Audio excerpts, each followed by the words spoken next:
Hare Krishna. We'll just chant a little bit. Part of chanting the Mahamantra. Okay.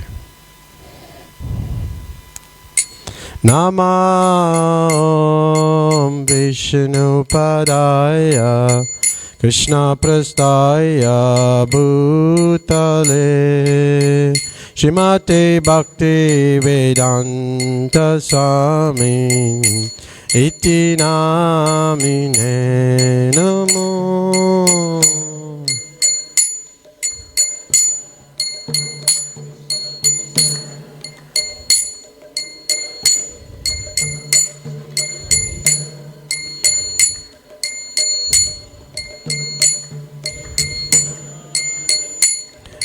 Namaste Saraswati Devi Gauravani Pracharine Nirvishesha Sunnavari Paschatya Desatarine.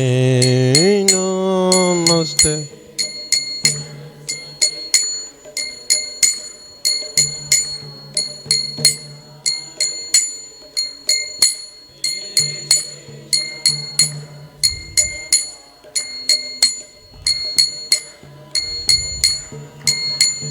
Jaya Sri Krishna Chaitanya Prabhu Nityananda Sri Advaita Gadadhar Srivasadi Gaur Bhakta Vrinda. Jaya Sri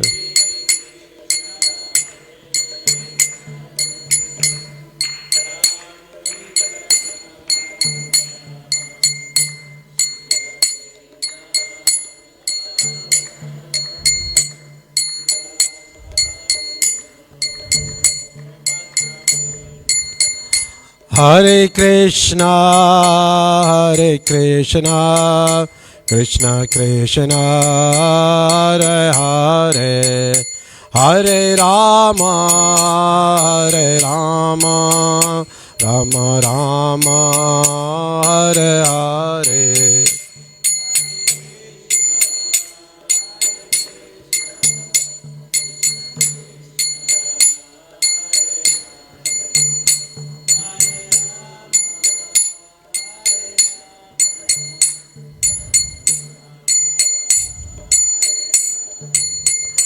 Hare Krishna, Hare Krishna, Krishna Krishna, Hare Hare, Hare Rama, Hare Rama, Rama Rama, Hare Hare.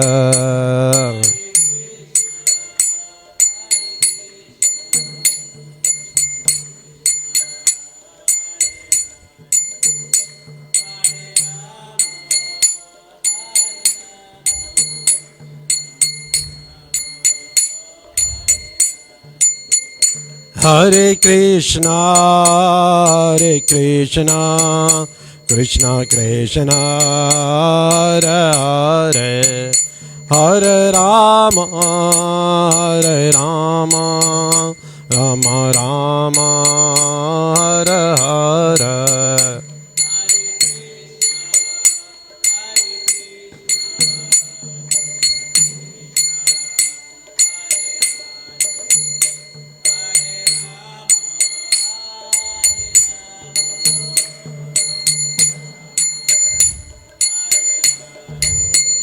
Hare Krishna, Hare Krishna, Krishna Krishna, Hare Hare, Hare Rama, Hare Rama, Rama Rama, Hare Hare.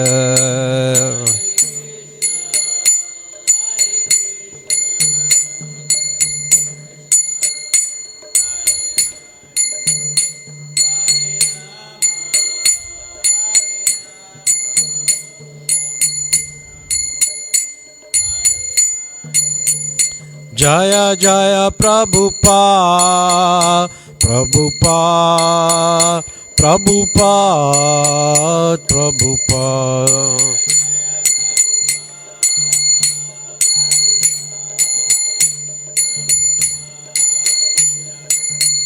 Jaya Jaya Prabhupada, Prabhupada, Prabhupada, Prabhupada.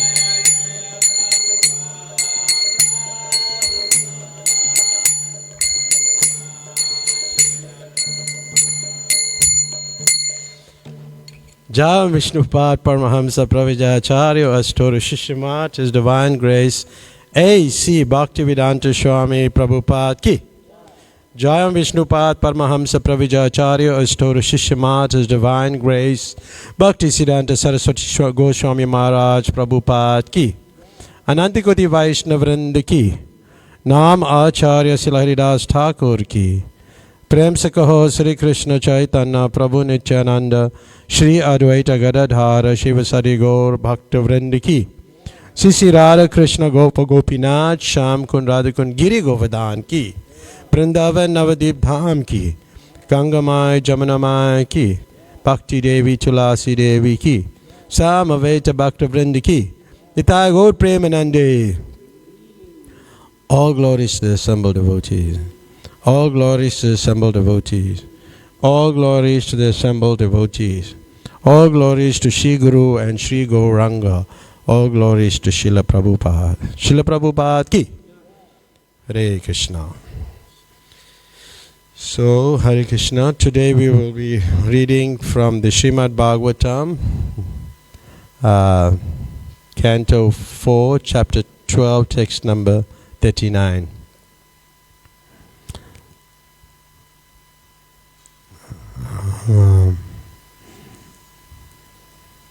Om Namo Bhagavate Vasudevaya.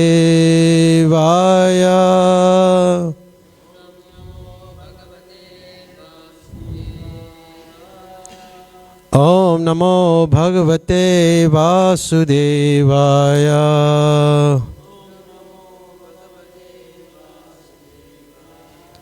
Om Namo Bhagavate Vasudevaya.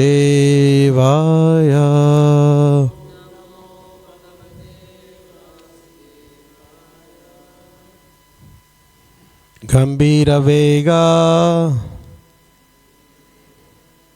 Animisham Jyotisam Chakram Ahitam Yasmin Brahmati Koravya Medyam Eva Gavam Gana Gambhiro Vego Animisham Jyotisam Chakram Ahitam Yasmin Brahmati Koravya Medyam Eva Gavam Gana Gambhiro Vega Nimisham Jyotisam Chakramahitam Yasmin Brahmati Koravya Medyam Eva Gavam Gana Gambhiro Vega Animisham Jyotisam Chakramahitam Yasmin Brahmati Koravya Medyam Eva Gavam Gana Gambhira Vego Animisham Jyotisam Chakramahitam Yasmin Brahmati Koravya Medyam Eva Gavam Gana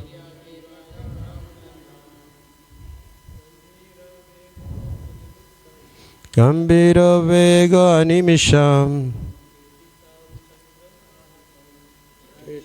Chakramahitam Yasmin Brahmati Koravya Gavam Ganaha Amisha Pratishtha Chakramaitam Yasmin Koti Kauravya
We'll do it word for word.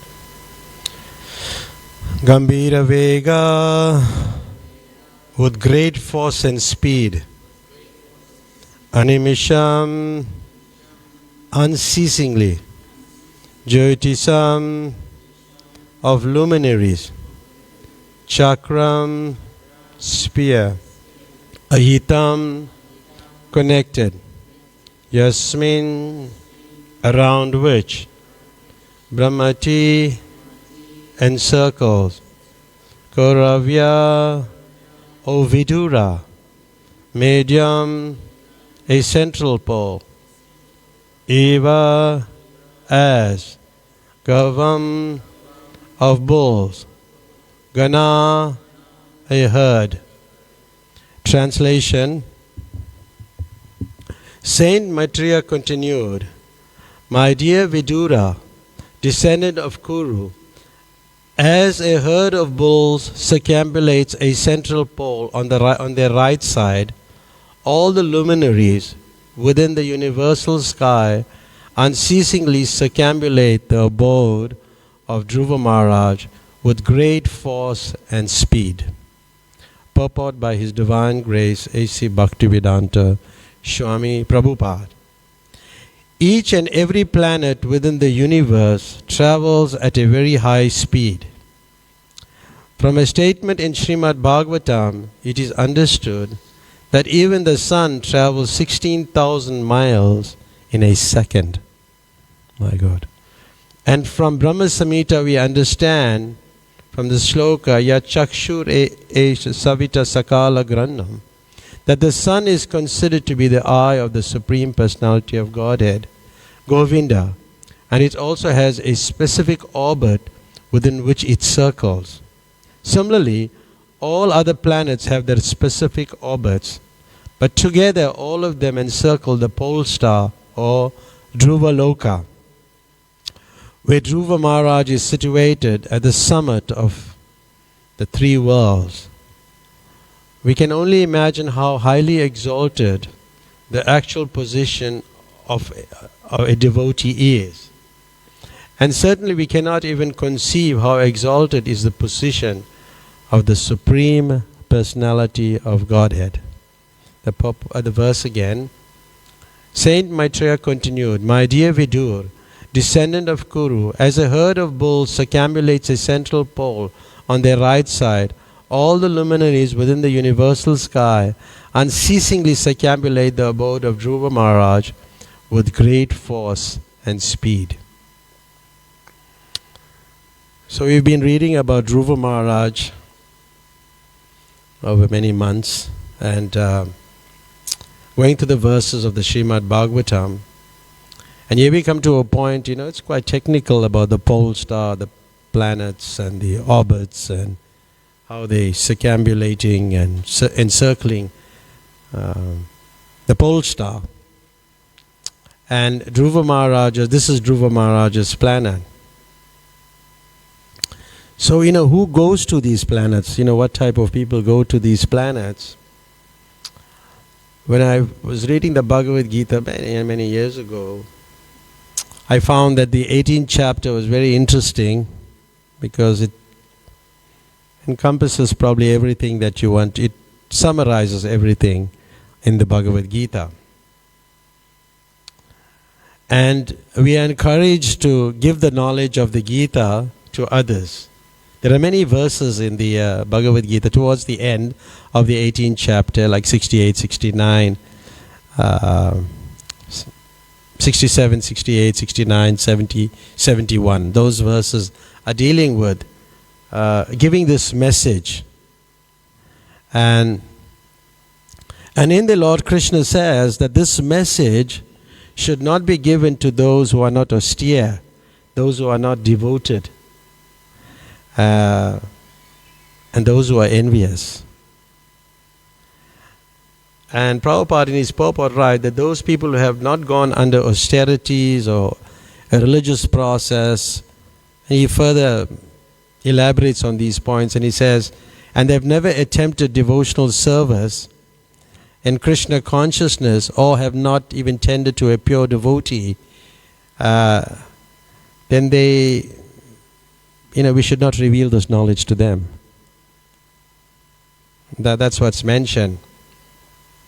Because it's very confidential knowledge also, and it should not be revealed to them. But then he goes on to explain that those who give this supreme secret to devotees, pure devotional service is guaranteed. And at the end, the result will be that he will go back to Krishna. And that's what we all are aspiring for. The Bhagavad Gita is generally discussed among devotees. And Prabhupada writes in the purport, for those people who are not devotees will not understand neither Krishna nor Bhagavad Gita, because they don't really accept Krishna as the Supreme Personality of Godhead. And he further elaborates that, Bhagavad Gita should be explained to persons who are ready to accept Krishna as the Supreme Personality of Godhead. And therefore it is a subject matter for devotees only and not for philosophical speculators. You'll find that some people, when they, and you find many people can't read Bhagavad Gita. They can't complete it. I hardly found, from all the classes we're doing here, I asked them the question, have you read Bhagavad Gita? And they would say here and there. Nobody has told me they really completed it. Who's like not a devotee, who's not practicing this. But the devotee, Prabhupada writes in a purport, I think it's probably 329, in the purport, he says the devotees are more, they're more compassionate. The devotees are compassionate, because he also says that we should not preach to people who are bewildered by the modes of material nature. So, but still in the purport he writes, the devotee is very compassionate. He's more compassionate than Krishna. So he goes out and gives this message, undertaking all risk, even contrary to what the Gita is saying, what Lord Krishna is saying, because of his compassion. And then, in the 70th text of the Gita is explained, anybody who listens, without envy, becomes free from sinful reactions. And then he attains the auspicious planets where the pious dwell. So, there are also people who are not, they're not envious, they don't bear any malice to Krishna. They'll just come and hear the philosophy. But Prabhupada writes in the purport, and I'll read it. And sometimes devotees hold open class, because how else we're going to get them to take to spirituality? Generally, when I preach to people, I really don't get into a discussion of philosophy in the beginning. My strategy is that I use, just how are you, what work you do. You find out, general, things about the person. And, you could then see the need to really give this message, and at what level you give this message.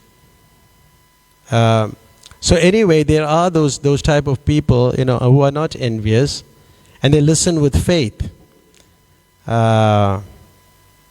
So Prabhupada in the purport, and I'll read what he says in the purport. If such persons hear from a bona fide devotee about the Lord, the result is that they become free from all sinful reactions.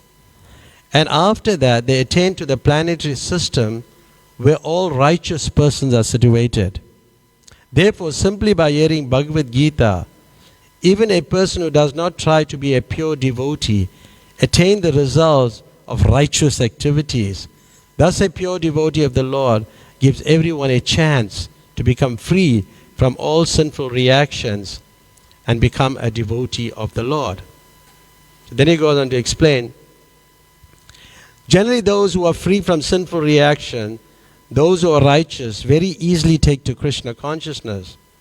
The word punya karmanam, that's the Sanskrit word in the verse itself, is very significant here. This refers to the performance of great sacrifices, like the Asvamedha Yajna mentioned in the Vedic literature. Those who are righteous in performing devotional service, but who are not pure, can attain the planetary system of the pole star or Dhruva Loka, where Dhruva is residing. It's quite interesting. He's a great devotee of the Lord, and he has a special planet. So if somebody is giving this message, in the line of parampara in a very pure way, then you can purify that person of his sinful activities, and he can attain the pole star. How's that sound? Very nice. You can go to the spiritual planet. In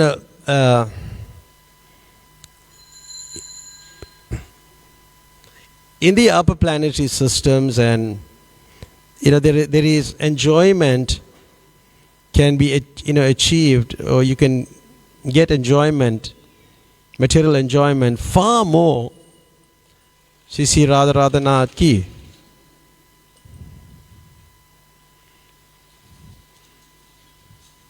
You can get enjoyment far more than you would get in the lower planetary system. And now, like the topmost planets, planetary system consists of like Brahma Loka, and then you get Dhruva Loka.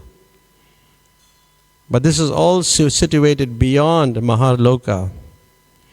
And the inhabitants of that planet, those planets, both Brahma Loka and Dhruva Loka, they are empowered with these achievements of the 8 mystic cities. Anima city, Lagima city, all these different cities. All these things. Anima, one can become small, he can come out to the keyhole. It's a nice way. You don't have to lose your keys, you can just come out to the keyhole. It's a nice city to have for some of us who lose keys. So Kumari, don't. When you lose keys, you can come out to it. Yeah. And this is a type of perfection you can achieve if in Dhruva Loka. And therefore, there's like interplanetary travel. There's so many cities you can have. You can control the elements, you can do so many different things. But, a devotee does not aspire for that. He doesn't aspire to go to Dhruva Loka.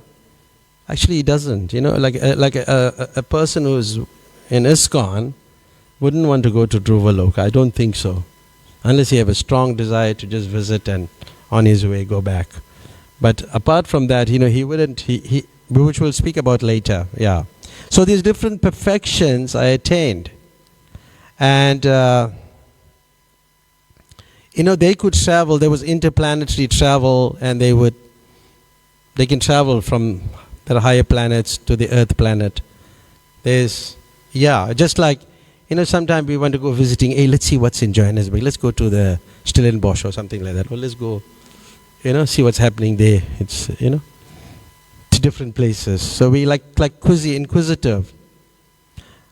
In the same way, these people in the higher planets, they could just for us it's such an effort to travel, and for them it's just so easy to travel. But a devotee doesn't aspire to have this material perfections. Is there the nectar of devotion, those who studied the Bhakti Sastri course, or nectar of devotion, and it's spoken of, and Giriraj Maharaj gave quite some amazing points on that, on these cities. Then,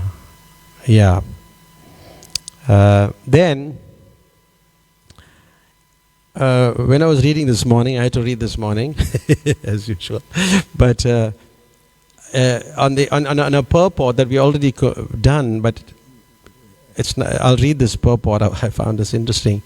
The word Sahasrara refers to the personality of Godhead, known as Garbhodakshaya Vishnu.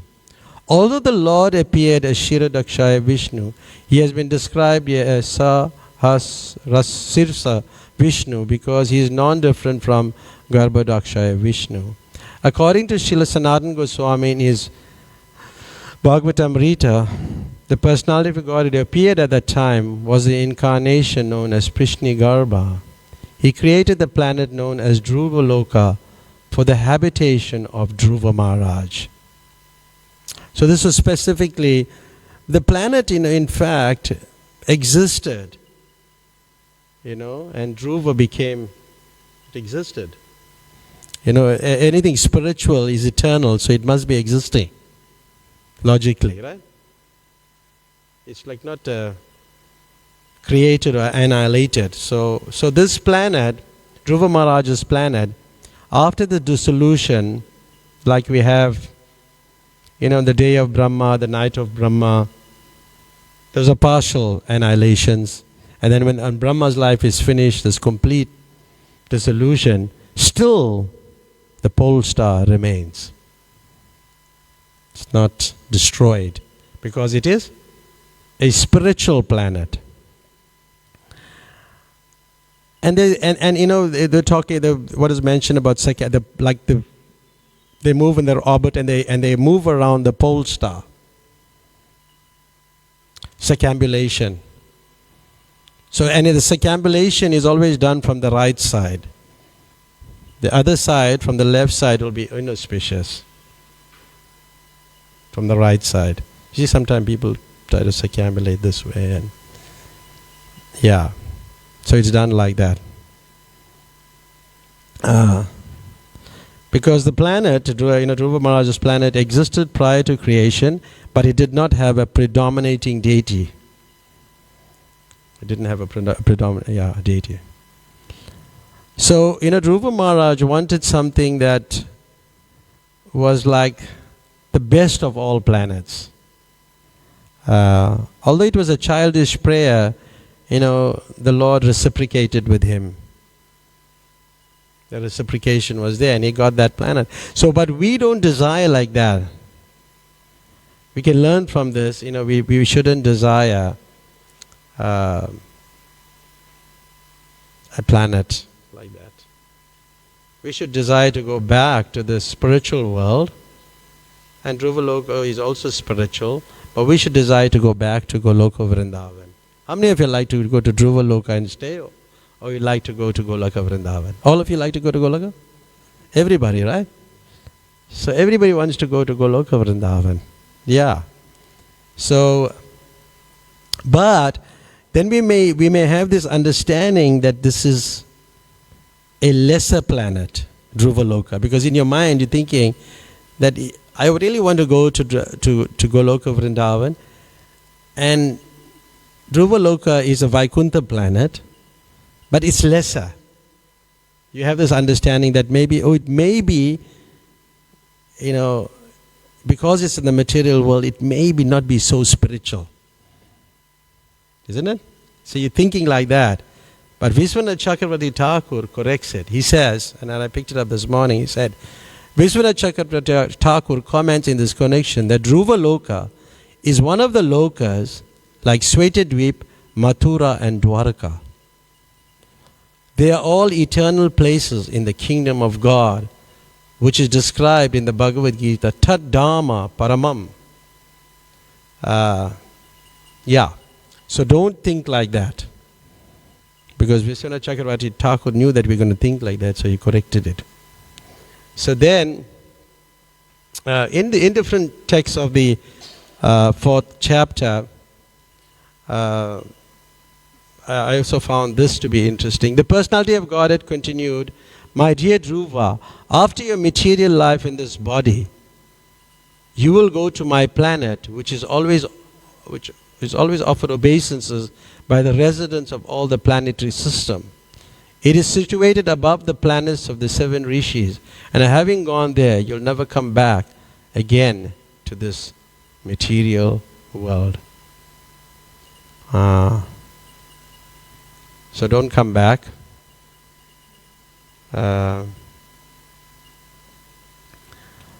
Even Brahma was not allowed to enter into Dhruva Loka. That's quite an interesting point. There in the 4th canto, in the 9th chapter, this is described.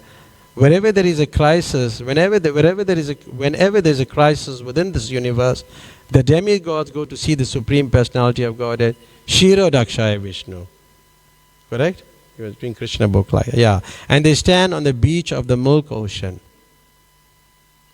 So therefore, Dhruva Maharaj's demand a position more exalted than even his great-grandfather Brahma was offered to him. So he got something greater. And Brahma couldn't enter even in this planet.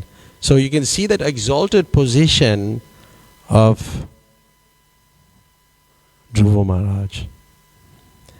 But what was when Maharaj was speaking yesterday, he was talking about that determination. And the determination, how does the determination comes? Can you say? How do you become determined? Yes, Gopali. Yeah, what's the word of enthusiasm? What it means? Whatever. Religious fervor or something like that. Yeah, enthusiasm. You must be enthusiastic. Just dance for Krishna, even if nobody else is dancing. Just dance for Krishna. Why, there was in Vrindavan, there was, on Prabhupada's disappearance day, they played a recording, and don't dance alone, dance with Krishna. Dance with Krishna. Yeah, that struck me, So devotee is always determined. And Dhruva Maharaj was determined, so therefore he could.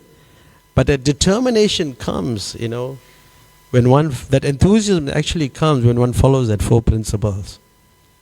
When he's following those 4 principles, then he gets that enthusiasm, that determination. Otherwise he won't get it. If you don't follow the 4, if you break one of those principles, probably the biggest principle from the 4, if you break it, you won't have that determination. And the determination to go back to God, and sometimes we even forget we want to go back to God, isn't it? Because we're so absorbed in our service. 24/7 from the time we get up, we should be absorbed in devotional service.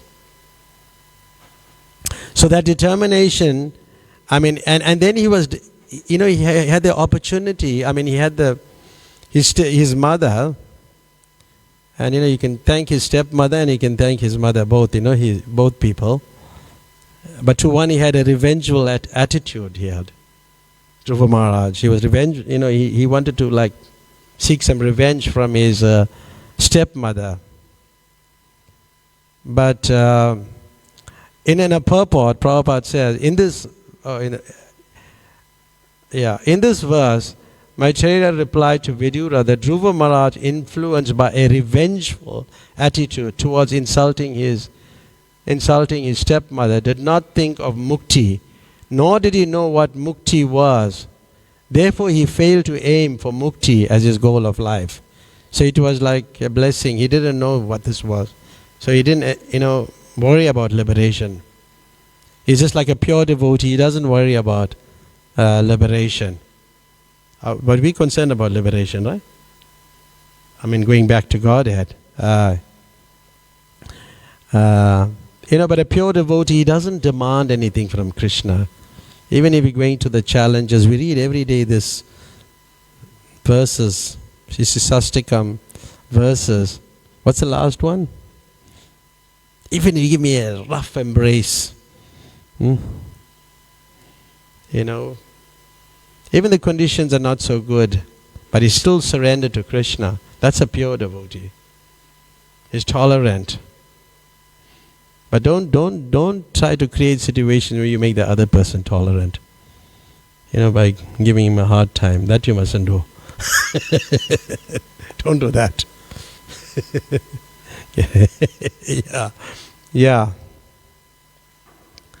Although Dhruva Maharaj, ruled this world for 36,000 years and then goes to Dhruva Loka. Does anybody have any questions so far? We're speaking on the subject matter. Yes, what's the question, yeah? Because we don't have that. No, I'm using that battery. So it's there. I don't think so that'll work. Why can't you put a battery? Oh. Huh? I'm using that battery. Yeah. Yeah.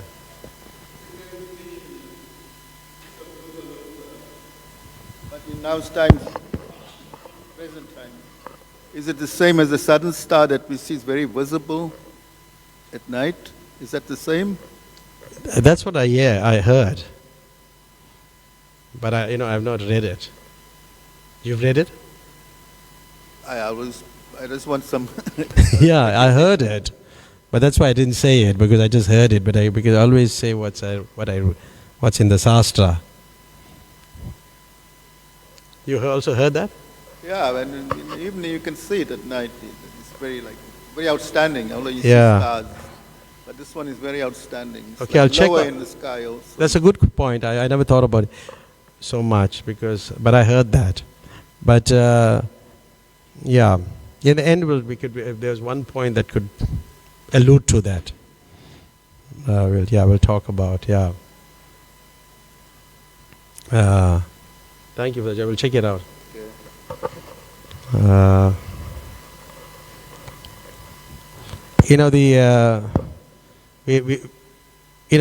Dhruva Maharaj went on a special airplane that was all discussed, and how he goes back home, back to Godhead. In the 5th canto, there's a few places where a few verses which we read before.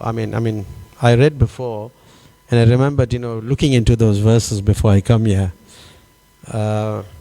In the 17th chapter, text 1, where Sukadeva Goswami said, "My dear king, Lord Vishnu, the enjoyer of all sacrifices, appeared as Vamandev in the sacrificial arena of Bali Maharaj. Then he extended his left foot to the end of the universe and pierced a hole in its covering with the nail of his big toe. Though the hole, the pure water of the causal ocean, entered this universe as the Ganges river. Having washed the lotus feet of the Lord, which were covered with reddish powder, the water of the Ganges acquired a very beautiful pink color. Every living being can immediately purify his mind of material contamination by touching the transcendental water of the Ganges. yet its waters remain ever pure, because the Ganges directly touches the lotus feet of the Lord before descending within this universe. She is known as Vishnupadi. Later she received the names like Jahnavi and Bhagirathi. After 1,000 millenniums, the water of the Ganges descended on Dhruvaloka, the topmost planet in the universe. Therefore all learned sages and scholars proclaim Dhruvaloka to be Vishnupadi, situated on Lord Vishnu's lotus feet. This is quite interesting, that the Ganges water is coming down. It's also comes through the pole star, Dhruvaloka. And the Ganges water is pure. Like once I was, we were crossing the Ganges. I don't know whether we crossed through, but anyway, we were at the Ganges, and we could see a burnt body, half-burnt body flowing, and a dog is going to grab that body. Will you drink the water? You'll think twice. But I remembered what I read in the scripture. I just took the water and I just drank it and I carried on. Because it's pure. So in that way, we may not have so much faith in the Shastra also, in the scripture, that it's pure. It's never contaminated. You know, like I think once Prabhupada wanted some water and some devotees were bringing some normal water to him, ordinary water. But he didn't want that. So a devotee jumped into the Ganges and collected the water and gave it to him. It's pure. So yeah.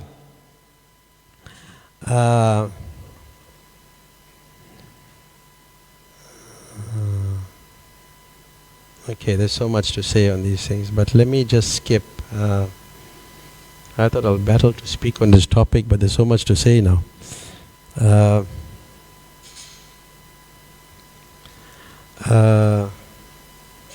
Reading a purport from the 5th canto.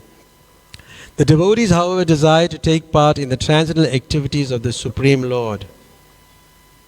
In the upper planetary system, the topmost planet is Dhruvaloka, and beneath Dhruvaloka are the 7 planets occupied by great sages, beginning with Maharishi, Vasishtha and Atri.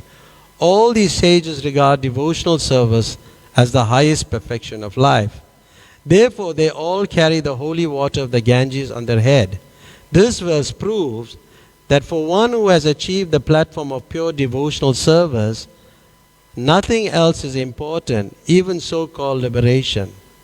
Srila Sridhar Goswami states that only achieving pure devotional service of the Lord can one give up all other engagements as insignificant.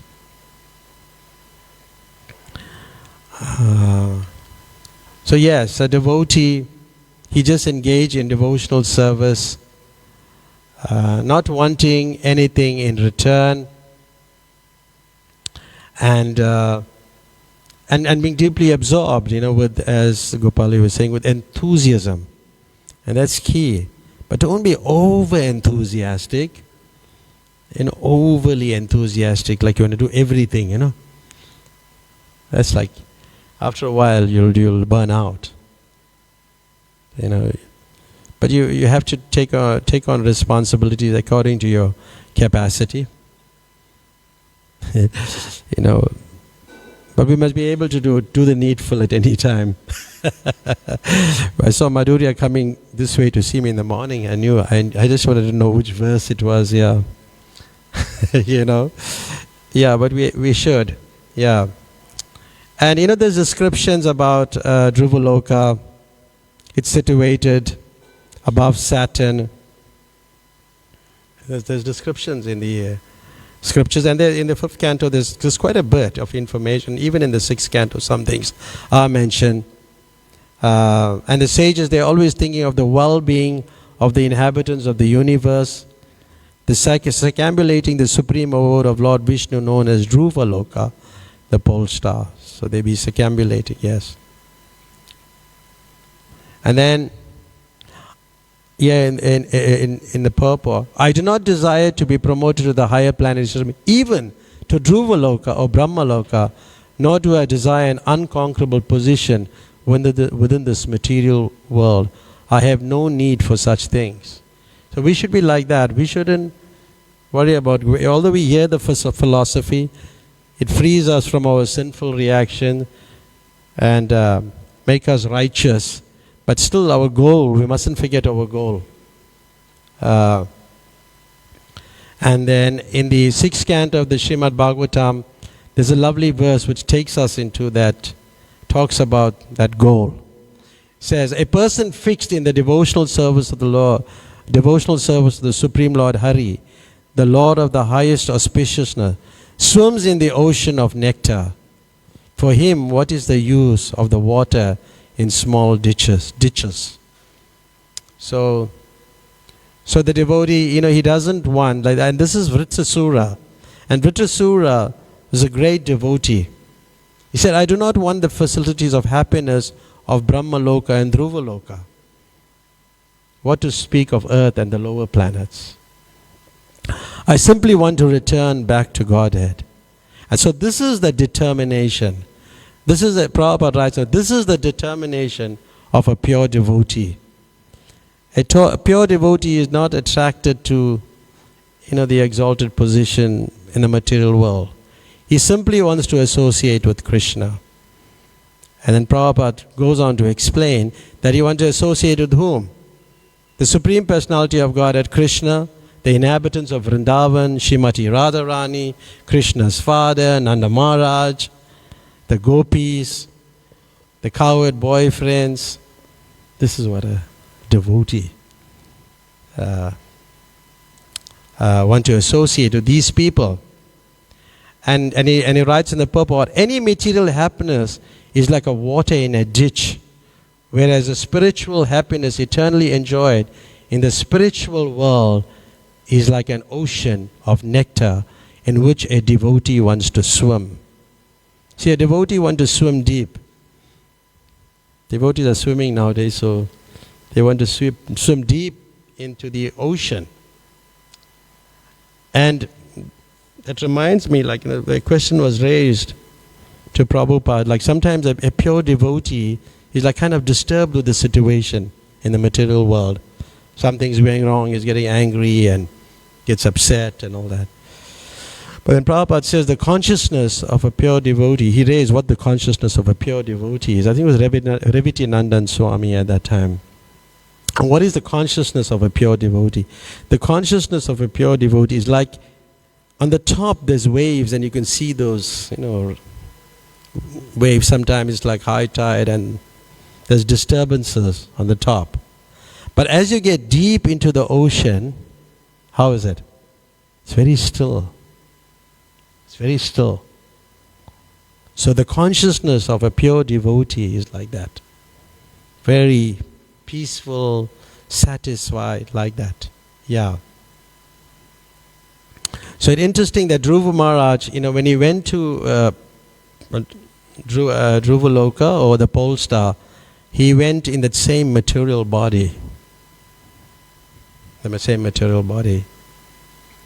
But for us, we have to give up this body, this material body, and we should work on giving up this material body. And as we serve the spiritual master, and as we engage more and follow the instruction of the spiritual master without any duplicitous behavior, and then we go on chanting the holy name of the Lord, then we can enter back that spiritual world, Goloka Vrindavan. And anybody can go to Vrindavan. Anybody who associates with devotees, who are deeply attached to Vrindavan, can go to Vrindavan, even if they are residents of Dhruva Loka or Vaikuntha. Well, Dhruva Loka is also Vaikuntha. Even if one is a resident of Vaikuntha, his eternal relationship is with Narayan, he can still go back. If he has the proper association, that strong desire then he can go back to Goloka Vrindavan. So his position can change. And that comes with, sincerely serving. Because when we look at, Krishna Prema Pradayate, Lord Chaitanya came to give that Krishna Prem of the residents of Vrindavan. So a devotee aspires to enter Goloka Vrindavan. And I thought I'll end up with something that we all go for weddings and we see people taking the 7 steps. And I also did that at one point in my life, taking those steps. And the bride and groom take those steps. And Radha and Krishna, they also took those 7 steps according to the wedding ritual. But they traversed like the 7 planetary systems. So after taking these 7 steps, the bride and groom will attain happiness if they gaze on Dhruvaloka, the pole star. So it can be seen. The gaze on it could be what you were saying, pole star.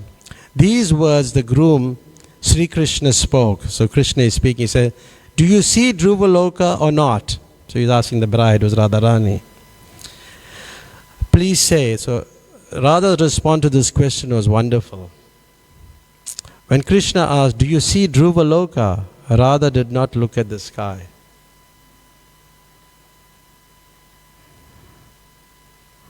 Then she spoke words that were not untrue, because Dhruvaloka also means eternal person.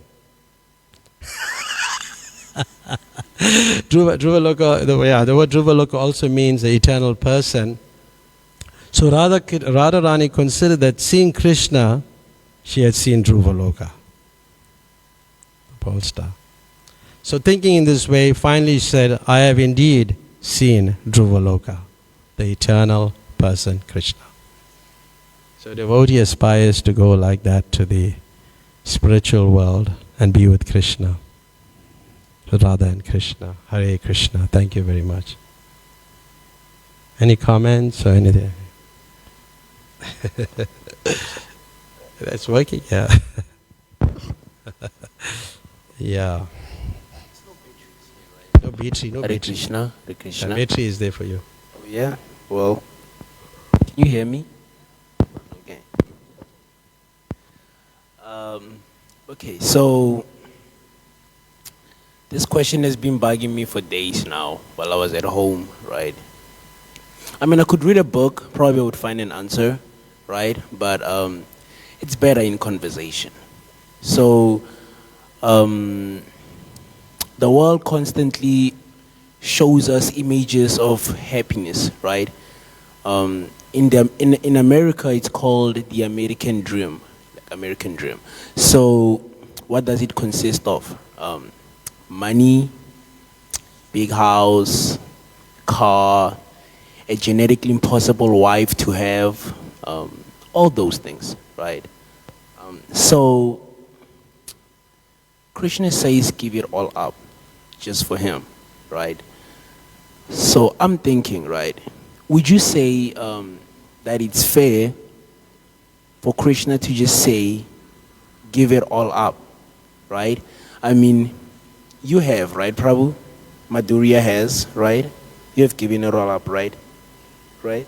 Oh, we're working at it. So my question is, would you guys say it's worth it?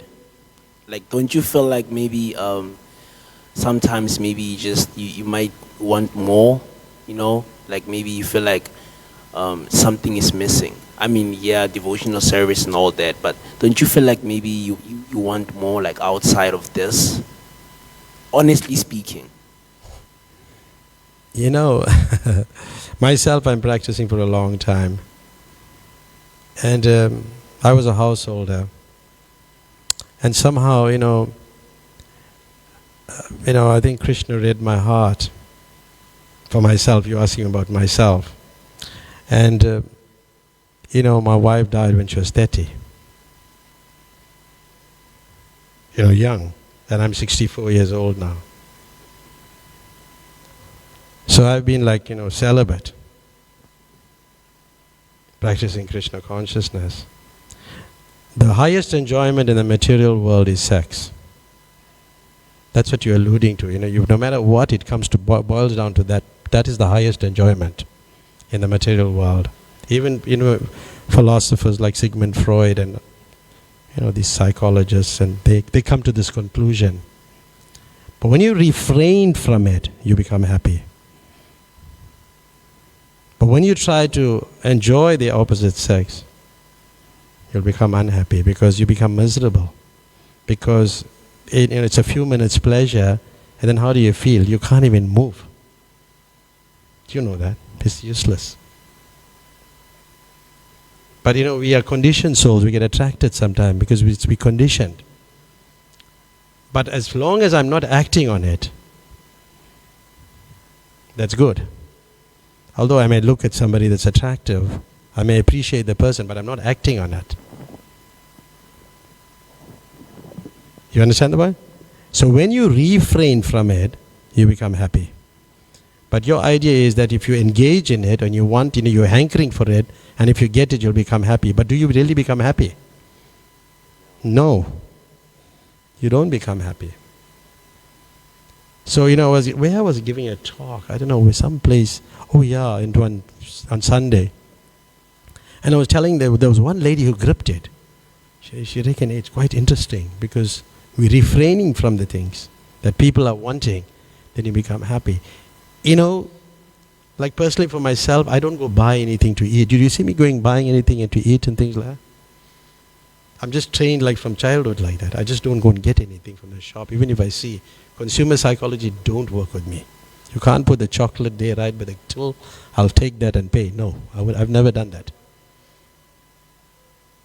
But it must be coming from the past life also. Like money, you're not attached to money. Because that's what's, that helps you to enjoy get all the facilities. So when you refrain from these things, that makes you happy. Madhurya, you want to answer whether this answer was okay? Huh? Give it the mic.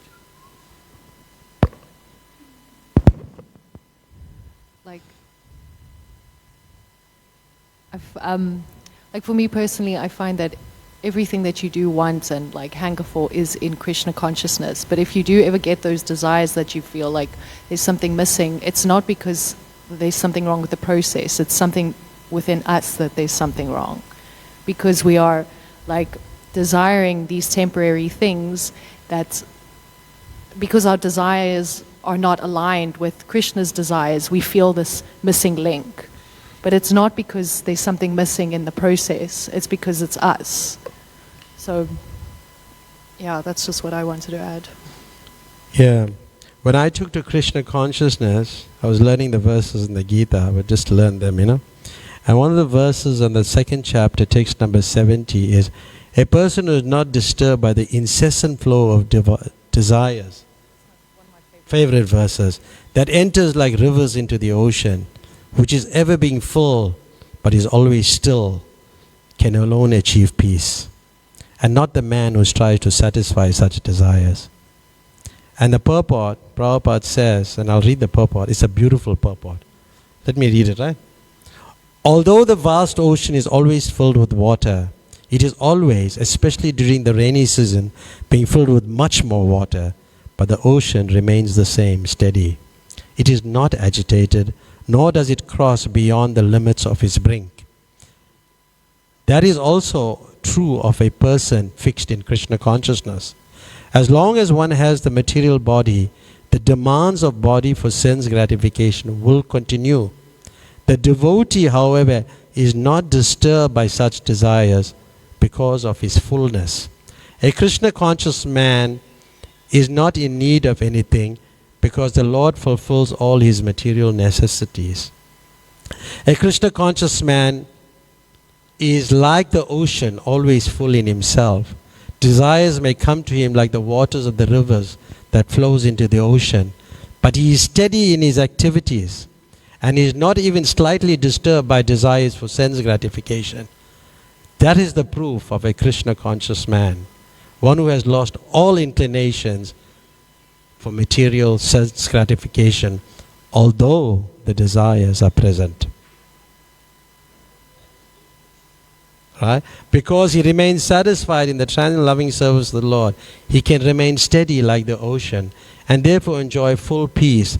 Others, however, who want to fulfill desires even up to the limit of liberation, what to speak of material success, never attain peace.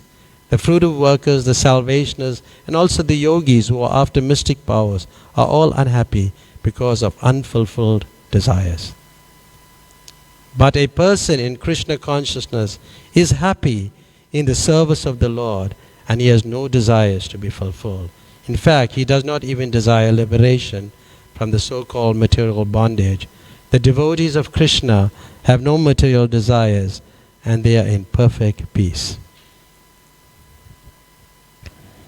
Beautiful. Yeah. Beautiful. Yeah. Yeah. But you know, the enjoyment propensities, the tendency is there to enjoy the material world. But it may come in our mind, but we're not acting on it. We're refraining. We're not saying that, we are on that level where we don't have those desires. We have those, but we're just not acting on it. So that's why we remain pure in that sense. Although we may look, like yesterday I was giving the example. Higher taste. Yeah. Yeah. Kadama Maharaj will always speak on those things. The taste and higher taste and lower taste. Yeah. But you're always asking questions, and that's really good because you're like trying to clearing your doubts. And this thing is entering your heart already, and it's going to be, you'll finish everything up, So don't worry. You can have Lord Prashadam though. Which you do. I don't mind. That's why when I'm saving you, I just put like a lump of, Prashadam. Okay? Thank you very much. Srila Prabhupada ki. Wow.